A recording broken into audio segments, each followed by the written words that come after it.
آج میں آپ کے ساتھ دنیا کا سب سے امپورٹنٹ ٹاپک شیئر کرنے والی ہوں۔ تو میری امید ہے کہ خداوند کا پاک روح آپ کی مدد کرے اس میسج کو سمجھنے میں اور میری مدد کرے اس میسج کو کلیئرلی آپ تک پہنچانے میں۔ یہ میسج میرے دل کے بہت قریب ہے کیونکہ میرے لیے میرا خدا، باپ، بیٹا، روح القدس ہمیشہ ہی بہت زیادہ امپورٹنٹ رہے ہیں اور کلام مقدس سے مجھے ہمیشہ سے بہت زیادہ محبت رہی ہے۔ لیکن تب بھی انجیل کا میسج میرے لیے ہیزی تھا، انکلیئر تھا۔ انجیل کا میسج جتنا ہی سمپل ہے اتنا ہی ایک طرح سے دھندلا سا ہے۔ یہ پوری بائبل میں اسپرنکلڈ ہے، پوری بائبل میں آپ کو ملے گا۔ خداوند یسوع مسیح کی ہر بات میں، اس کے ہر معجزے میں ملے گا، اس کی ہر تمثیل میں ملے گا۔ لیکن کسی نے بھی کبھی مجھے سیٹسفیکٹری جواب نہیں دیا تھا، یا شاید میرے پاس سننے کے لیے کان ہی نہیں تھے۔ اب میں چاہتی ہوں کہ خداوند نے جو مجھے سکھایا ہے وہ میں پوری دنیا کے ساتھ شیئر کروں، کیونکہ اس نے میری آنکھیں اپنے پاک روح سے کھولی ہیں۔ تو پہلے تو میں آپ کو یہ بتانا چاہتی ہوں کہ انجیل کیا نہیں ہے۔ بہت سارے لوگوں کا کانسیپٹ ہے کہ یسوع مسیح شریعت کو پورا کرنے آیا ہے۔ وہ کہتا ہے کہ میں شریعت کو توڑنے نہیں بلکہ اسے پورا کرنے آیا ہوں۔ بہت سارے لوگوں کا کانسیپٹ ہے کہ دنیا میں کوئی بھی ایسا انسان نہیں ہے جو پوری طرح سے 100% شریعت کے حکموں پر عمل کرے، اور یہ صرف خداوند یسوع مسیح تھا جس نے آ کر شریعت پر پوری طرح 100% عمل کیا اور ہمیں بھی نمونہ دیا کہ ہم بھی شریعت پر 100% عمل کریں، کیونکہ اگر انسان ہوتے ہوئے وہ کر سکتا تھا تو ہم بھی کر سکتے ہیں۔ ایٹ لیسٹ ہم پوری کوشش تو کر ہی سکتے ہیں۔ رانگ، انجیل کا میسج یہ نہیں ہے۔ اور پھر کچھ لوگ یہ سوچتے ہیں کہ خداوند یسوع مسیح شریعت کو پورا کرتا ہے، یعنی کہ اسے ختم کرتا ہے، اور اب وہ ایک نئی شریعت لے کے آیا ہے، اب وہ ایک نئی کتاب لے کے آیا ہے جس کا نام ہے انجیل۔ رانگ، یہ بھی بالکل غلط ہے۔ میرے خیال میں اور بھی بہت سارے کانسیپٹس ہوں گے انجیل کے بارے میں، لیکن آج میں آپ کو کلیئرلی بتانا چاہتی ہوں کہ انجیل کیا ہے۔ تو انجیل، جسے انگلش کے اندر گاسپل کہتے ہیں، وہ انگلش کے ورڈ گاڈ اسپیل سے نکلا ہے۔ گاڈ کا مطلب گڈ اور اسپیل کا مطلب نیوز۔ سو انگلش میں اس کا مطلب ہے گڈ نیوز، اور اردو میں اس کا مطلب بنے گا خوشخبری۔ جی ہاں، انجیل ایک خوشخبری ہے۔ کیا آپ نے کبھی کسی شریعت یا لاء کے لیے خوشخبری کا لفظ سنا ہے؟ شریعت خوشخبری نہیں ہو سکتی ہے۔ شریعت آپ کو کنڈیم کرتی ہے کیونکہ وہ لاز ہوتے ہیں اور ہم لاز توڑتے ہیں، اور جب ہم لا توڑتے ہیں تو ہم پر ججمنٹ پاس ہوتی ہے، ہم لا بریکرز بنتے ہیں اور ہم پر ایک سزا جاری ہوتی ہے۔ اور کلام ہمیں بتاتا ہے اگر کسی نے ایک حکم کو بھی توڑا تو وہ پوری شریعت کو توڑتا ہے۔ اور خداوند کے حضور کون ہے جو پاک صاف ہے، جس نے کمپلیٹلی شریعت کو رکھا ہے؟ کوئی بھی نہیں۔ تو انجیل شریعت نہیں ہے بلکہ وہ ایک خوشخبری ہے، کیونکہ شریعت کے مطابق ہم سب کی سزا موت ہے، لیکن خدا کے پاس ہماری رہائی کا، ہماری نجات کا ایک پلان ہے۔ کلام میں لکھا ہوا ہے کہ خدا نے دنیا سے ایسی محبت کی، اس نے اپنا پیارا بیٹا ہماری خاطر قربان کر دیا کہ جو کوئی اس پہ ایمان لائے ہلاک نہ ہو بلکہ ہمیشہ کی زندگی پائے۔ اور یہ ہے خوشخبری۔ اب میں کوشش کروں گی کہ اس بات کو میں اور بھی گہرائی سے آپ کو سمجھا سکوں۔ تو سمجھنے کی بات یہ ہے کہ آپ خداوند کے کورٹ میں گلٹی ہیں۔ ہر انسان خدا کی کورٹ میں گلٹی ہے، سزا کے لائق ہے، اور خداوند کے جسٹس سسٹم میں گناہ کی سزا موت ہے۔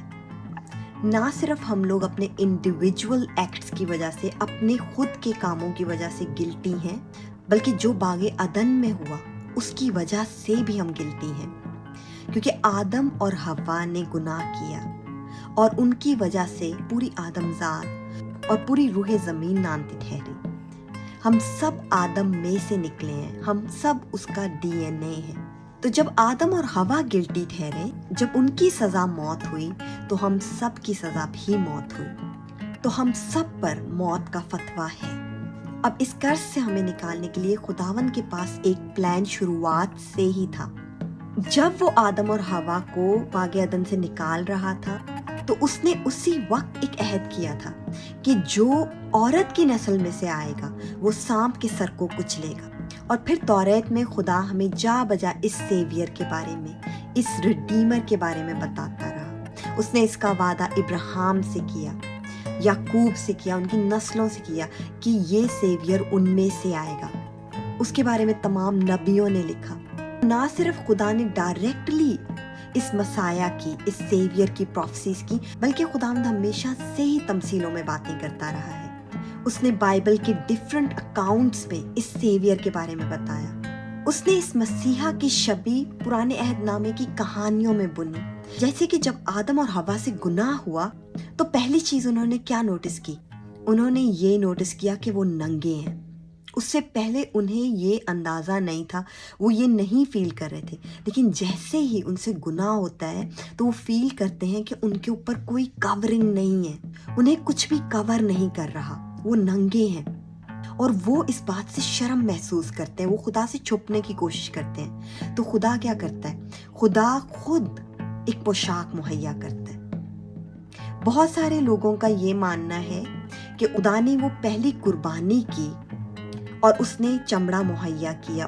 خداوند وہاں کیا کر رہا ہے؟ ایک ان کے لیے پوشاک مہیا کر رہا ہے، ان کے لیے کورنگ مہیا کر رہا ہے، ان کی شرم کو ڈھک رہا ہے۔ جب ہم گناہ گار ہوتے ہیں تو ہم اپنے اندر شرمندہ ہوتے ہیں، ہم شرم محسوس کرتے ہیں۔ یہی چیز آدم اور حوا محسوس کر رہے تھے، اور اس سٹوری کے اندر خداوند گھڑ رہا ہے کہ کورنگ میں پرووائڈ کروں گا۔ اگر آپ نے سٹوری پڑھی ہے تو آپ جانتے ہیں کہ انہوں نے اپنے لیے پتوں سے کپڑے بنانے کی کوشش کی، انہوں نے خود کوشش کی کہ وہ پتوں سے اپنے کپڑے خود بنا لیں، لیکن وہ کافی نہیں تھے۔ خداوند نے ان کے لیے خود کپڑے مہیا کیے، خود کورنگ مہیا کی۔ پھر آپ آگے آ جائیں نوح کی کہانی۔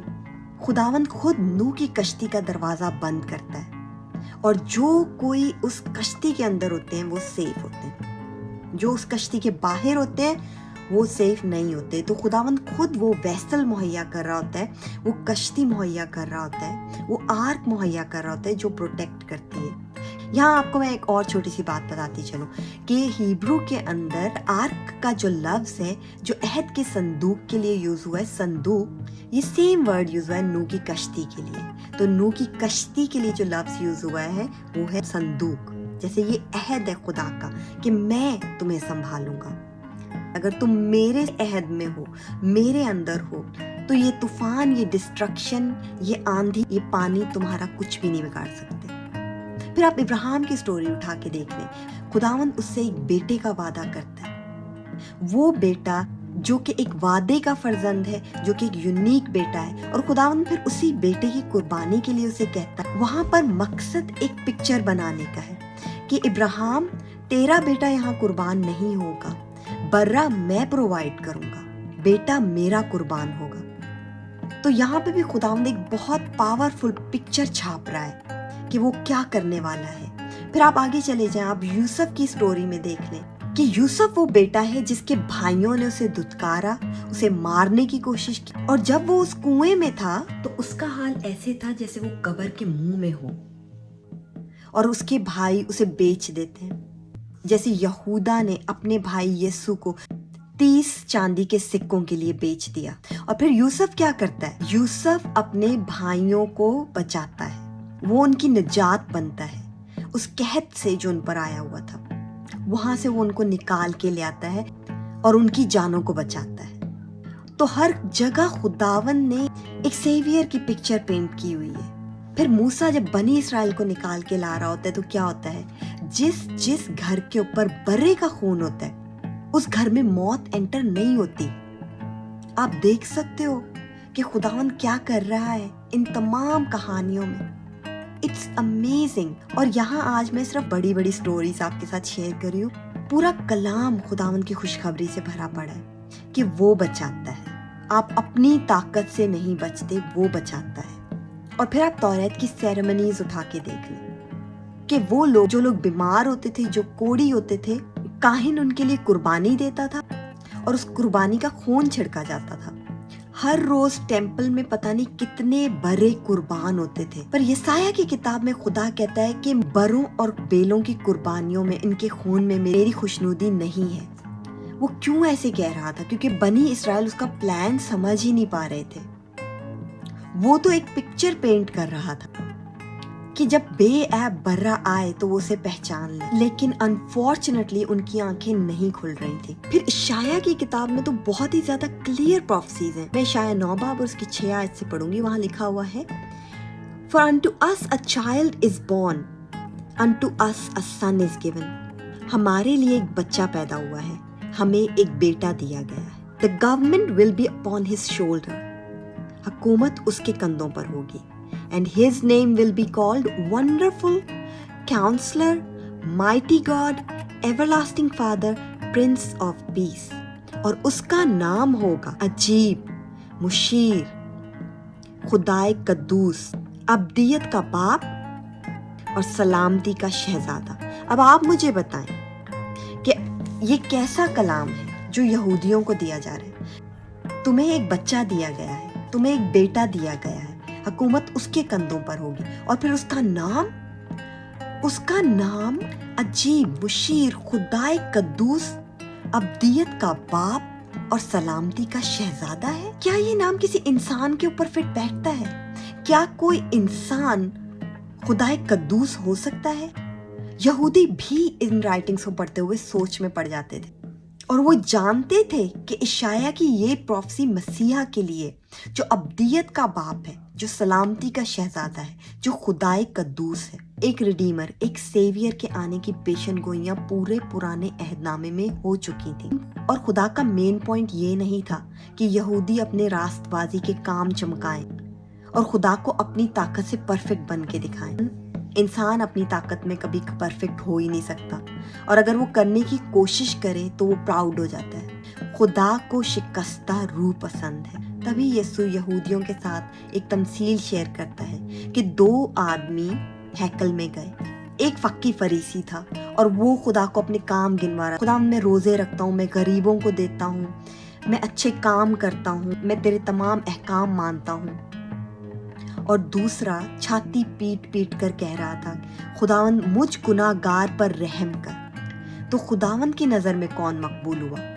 वो जो शरीयत के अमाल करके खुदा को जता रहा था कि मैं तो ये करता हूँ, मैं तो वो करता हूँ, इसलिए मैं रास्तबाज हूँ, या वो जो उससे रहम की भीख मांग रहा था, खुदावन मैं कुछ भी कर लूँ, मैं इस लायक नहीं हूँ कि तेरी हजूरी में हाजिर हो सकूँ। खुदावन को ये दिल पसंद है। तो फिर हम आते हैं मुकद्दस अंजील पर।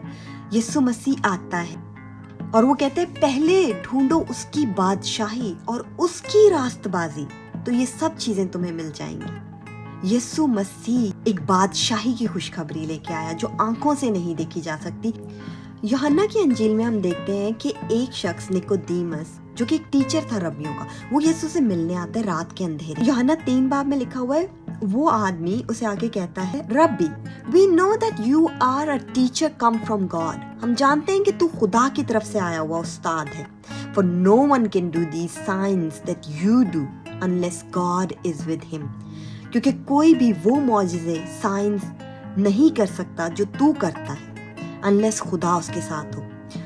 तो यीशु से कहता है, Jesus answered and said to him, most assuredly I say to you, unless one is born again, he cannot see the kingdom of God.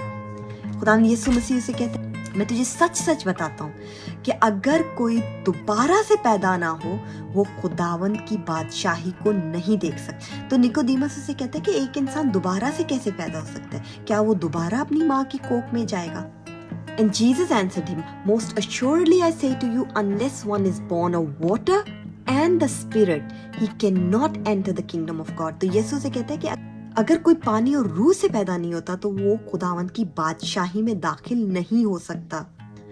अगर आप पाक रूह का बपतिस्मा नहीं पाओगे, पाक रूह से पैदा नहीं होगे, जिसे हम बॉर्न अगेन कहते हैं, आप खुदा की बादशाही को नहीं देख सकते, क्योंकि ये बादशाही इन गोश्त और खून की आंखों से दिखाई नहीं देती। ये बादशाही सिर्फ और सिर्फ रूह की आंखों से दिखाई देती। तो खुदावंद यीशु मसीह खुदा की बादशाही की खुशखबरी लेके आया। खुदावंद यीशु मसीह कहते हैं कि पहले ढूंढो उसकी, यानी खुदा की रास्तबाजी, अपनी रास्तबाजी नहीं, खुदा की रास्तबाजी। और वो चाहता है कि आप ढूंढे।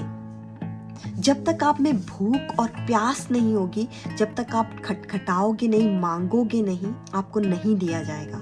और मेरे साथ ऐसा ही हुआ। मुझे खुदा की रूह की बातें समझ नहीं आती थी, लेकिन मेरे अंदर बहुत ज़्यादा तजस्सुस था, मैं जानना चाहती थी।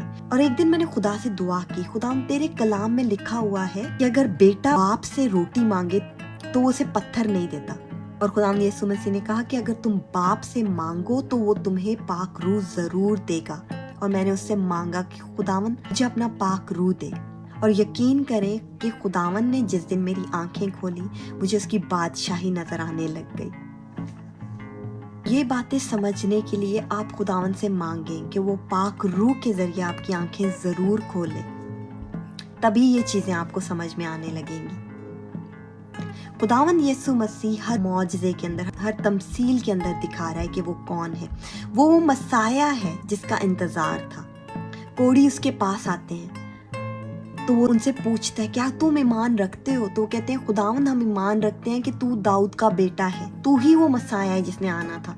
तो उनके ईमान के बायस वो उन्हें शफा देता है। अंधे पुकार के उसे कहते हैं दाऊद के बेटे हमें शफा दे। वो उसे दाऊद का बेटा क्यों कह रहे होते? क्योंकि दाऊद का बेटा वो मसीहा को कहते थे।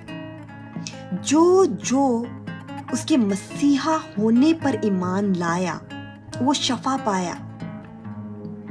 ये थी खुशखबरी कि एक मसीहा ने आना है। और यीशु की खुशी की इंतहा नहीं होती थी जब लोग इस चीज पर ईमान लाते थे कि हाँ यही वो दाऊद का बेटा है, यही वो मसीहा है। जो इस बात पर ईमान लाते थे वो खुदावन के अहद पर ईमान ला रहे होते थे, वो खुदावन के वादे पर ईमान ला रहे होते थे। तो ये कुचले हुए, ये बीमार, ये ठुकराए हुए जब यीशु के पास आते हैं तो वो उन्हें पूरा करता है, मुकम्मल करता है, साफ करता है, पाक करता है। ऐसा एक बहुत पावरफुल मौजज़ा यीशु करता है जब उसके पास पैरालाइज्ड आदमी को लेकर आते हैं, एक मफलूज आदमी को। तो खुदावन यीशु मसीह उसे कहता है कि तेरे गुनाह माफ हुए। फकीर और फरीसी वहां खड़े हुए देख रहे होते हैं और वो आपस में कहते हैं कि ये कौन है जो गुनाह माफ कर रहा है, क्योंकि गुनाह तो सिर्फ खुदा ही माफ करता है। तो यीशु कहते हैं आसान क्या है ये कहना कि उठ अपनी चारपाई ले और जा, या फिर ये कहना कि तेरे गुनाह माफ हुए। यीशु ने कहते हैं कि मैं ये इसलिए कह रहा हूँ ताकि तुम लोग जान सको कि इब्ने आदम को गुनाह माफ करने का इख्तियार है। गुनाह सिर्फ खुदा माफ करता है। जो उसके मसीहा होने पर ईमान लाया है वो जान बची है, चाहे वो पुराने अहदनामे की हो या नए अहदनामे की हो, चाहे वो उसके आने से पहले हो या उसके आने के बाद, क्योंकि उसके आने की खुशखबरी उसके आने से पहले भी दी गई थी। अगर आप लोगों को याद हो तो मरियम और यूसुफ यीशु को हैकल में लेके जाते हैं। वहाँ पे एक बहुत ही बूढ़ा आदमी सिमियन था। वो इंतजार कर रहा था मसाया का, वो मसीहा को देखना चाहता था। और जब वो उसे उसके हाथों में रखते हैं तो वो कहते हैं खुदावन अब मुझे तू ले सकता है क्योंकि मैंने तेरी नजात को देख लिया है। तो आप देख रहे हैं अब तक यीशु की कुर्बानी नहीं हुई, लेकिन उसका ईमान है कि यही मसाया है और वो मसाया की राह देख रहा था। मत्ती 16 बाब उसकी 13 से 17 आयत में लिखा हुआ है कि यीशु अपने शागिर्दों से पूछता है कि लोग क्या कहते हैं मेरे बारे में, मैं कौन हूँ? तो वो कहते हैं कुछ कहते हैं कि तू एलाइजा है, कुछ कहते हैं कि तू वो नबी है। वो उनसे कहते हैं कि तुम क्या कहते हो कि मैं कौन हूँ? पतरस कहते हैं खुदावन तू मसीहा है, खुदा का बेटा। तो खुदावन यीशु मसीह से कहता है कि शमाउन गोश्त और खून ने तुझे ये बात, यानी कि तेरे फ्लैश ने तुझे ये बात नहीं बताई है, बल्कि खुदा के रूह ने तुझ पर ये जाहिर किया है। रसूलों के अमाल की किताब जो कि बहुत ही खूबसूरत किताब है, ये किताब दिखाती है कि कैसे रसूल उसके आसमान पर उठाए जाने के बाद रूह का बपतिस्मा पाते हैं और फिर वो रूह से भर कर उसकी मुनादी करते हैं। और अगर आप दूसरा चैप्टर पढ़ें तो उसके अंदर पतरस पुराने अहदनामे की नविश्ते खोल कर मुनादी कर रहा है और यहूदियों को दिखाने की कोशिश कर रहा है कि जिस मसीहा का वादा हुआ था वो आ चुका है। और मैं दूसरे बाब में से कुछ आयतें यहाँ शेयर करूंगी। यहाँ 32 आयत में लिखा हुआ है, इसी यीशु को खुदा ने जिंदा किया जिसके हम सब गवाह हैं, बस खुदा के दाहिने हाथ से सर बुलंद किया जाकर और बाप से माहूदा रुल कुदस पाकर उसने ये नाजिल किया है जो तुम देखते और सुनते हो। तो यहाँ पर अगर आप इंग्लिश ट्रांसलेशन में पढ़ें तो ज़्यादा क्लियर है कि खुदावन यीशु मसीह पाक रूह उंडेल रहा है। और इंग्लिश के अंदर लिखा हुआ है कि वो वादा जो उसने बाप से हासिल किया था पाक रूह उंडेलने का, वो उंडेल रहा है। और जो तुम सुन रहे हो और जो तुम देख रहे हो वो पाक रूह की बदौलत है। क्योंकि वो लोग गैर जुबानें बोल रहे थे, हर इंसान को अपनी ही जबान सुनाई दे रही थी वहां खड़े हुए थी। और पतरस पाक रूह से भरकर उनसे कलाम करता है। फिर 36 आयत में लिखा हुआ है, बस इसराइल का सारा घराना यकीन जान ले कि खुदा ने उसी यीशु को जिसे तुमने सलीब दी खुदावन भी ठहराया और मसीह भी। तो यहाँ पतरस मुनादी कर रहा है खुदावन यीशु मसीह के लॉर्ड होने की, उसके खुदावंद होने की और उसके मसीह, उस मसाया होने की जिसका वादा किया गया था। और जैसे जैसे आप रसूलों के अमाल को पढ़ोगे आप पर और भी जाहिर होता जाएगा कि यीशु मसीह की खुशखबरी क्या है। आप अपने हाल पर, अपने गुनाह पर अफसोस करते हो और आप फजल की तलब करते हो और आप छाती पीट पीट कर खुदा के रहम के लिए फरियाद करते हो। तभी खुदावंद यीशु मसीह की रहमत, उसका फजल, उसने जो सलीब पर हमारे लिए किया आप पर आश्कारा होता है। आपकी आंखें खुलती हैं कि आप गुनाहगार हो और खुदावंद के कोर्ट में उसकी जजमेंट के मुताबिक आपकी सजा मौत है, उससे अलहदगी, उससे जुदाई। लेकिन उसका बेटा एक कफारा बनके, क्योंकि उसके अलावा और कोई हो नहीं सकता, इस कफारे को बेऐब होना ज़रूरी था और इंसान होना भी ज़रूरी था। क्योंकि इंसान ने गुनाह किया है तो इंसान ही सज़ा पाएगा। आदम से गुनाह होता है, गुनाह की शुरुआत होती है तो आदम ही इसका एंड भी करेगा, ये खुदा का फैसला है। लेकिन अगर वो एक आम इंसान, एक आम आदम होता जिसके डीएनए के अंदर गुनाह होता, तो उसका कफारा कौन बनता? कोई ऐसा आदम नहीं है आदम की लड़ी में से जो इस गुनाह के बोझ को उठा पाए, सिवाय यीशु मसीह के, जो गो के मरियम में से पैदा हुआ एक इंसान की तरह, लेकिन उसका डीएनए आदम का नहीं था। और इशाया के अंदर लिखा हुआ है, वो बेटा जो तुम्हें दिया गया है वो अजीब और मुशीर है, वो खुदाए कद्दूस है, वो अब्दियत का बाप है, वो सलामती का शहजादा है। इसका मतलब ये नहीं है कि दुनिया पे अब हर तरफ सलामती हो जाएगी, नहीं। इसका मतलब है आपके और खुदा के बीच में सलामती। जो सेपरेशन हो चुकी थी वो इस बेटे ने आके खत्म की है। ये है अंजील की खुशखबरी कि जब आप उस पर ईमान लाते हो तो वो आपको कवर करता है अपने चमड़े से, अपने खून से, अपनी कुर्बानी दे। वो आपको रास्तबाजी का जोगा पहनाता है। यीशु मसीह वो खुशखबरी बनकर आया, वो रोशनी बनकर आया जो तारीकी में चमकी, जो हमें जिंदगी देती है, हमें मौत से बचाती है, खुदा और इंसान के दरमियान दोबारा से अमन पैदा करती है, पीस पैदा करती है। इसीलिए वो प्रिंस ऑफ पीस है। आई होप इस मैसेज से आप लोग ब्लेस्ड हुए होंगे। Never stop asking questions. हमारा खुदा चाहता है कि हम सवाल पूछें। हमारा खुदा चाहता है कि हम भूखे और प्यासे हों उसके कलाम के। हमारा खुदा चाहता है कि हम उसे खोजें, उसे चखें। और अगर आपके जहन में कुछ सवाल हैं जो आप मुझसे पूछना चाहते हैं तो कमेंट बॉक्स में ज़रूर लिखिएगा। मैं आपके सवालों के जवाब देने की पूरी कोशिश करूँगी। God bless you. और अगर आपको ये वीडियो पसंद आई हो तो ज़रूर लाइक करें, सब्सक्राइब करें, शेयर करें, ताकि खुदावंद का कलाम दूसरे लोगों तक भी पहुँचे।